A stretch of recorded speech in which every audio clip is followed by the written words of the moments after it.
दूरदर्शन देखे वाले भैया भौजी चाचा चाची बुजुर्ग जवान लइका सियान और सभी दर्शक लोगन के बहुत बहुत स्वागत बा, अभिनंदन बा डीडी यूपी के धमाकेदार चटाकेदार प्रोग्राम में जौना के नाम है लोक रंग सुरों के संग। और भैया आप लोग तो जानते हैं कि हमने हर बार की दाई एदइयों पर लेके आयल बाड़ी गांव देहात का गांव जवार से जुड़ल लोक पारंपरिक गीत गवनई जेकरा के आजकल की दुनिया में लोग भूलत जात हैं हो।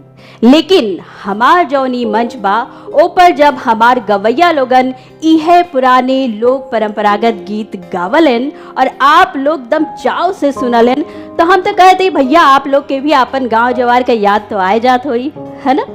तो उहे खाटी देहाती गीत गवनई लोक पारंपरिक गीत गवनई से जुड़ल हमारी खूबसूरत प्रोग्राम का आज का अंक लेके हाजिर बाड़ी हम सीमा शाही।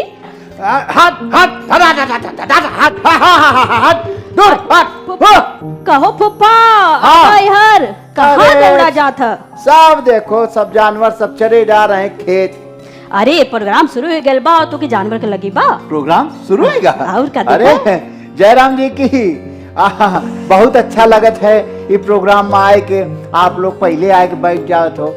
अच्छा एक बात बताओ कि को आवा है आज? अरे अब तो के बताई के क्या है बा? हाँ बताओ। हाँ अरे नवा नवा कलाकार हमारे कार्यक्रम में अलग अलग जिला से जुड़ गए बाड़े। हाँ और आज एक से बढ़कर एक गीत गवनई सुनाई है। हाँ हाँ हाँ तो चलो परिचय करा दी। हाँ करा दे। एक मिनट,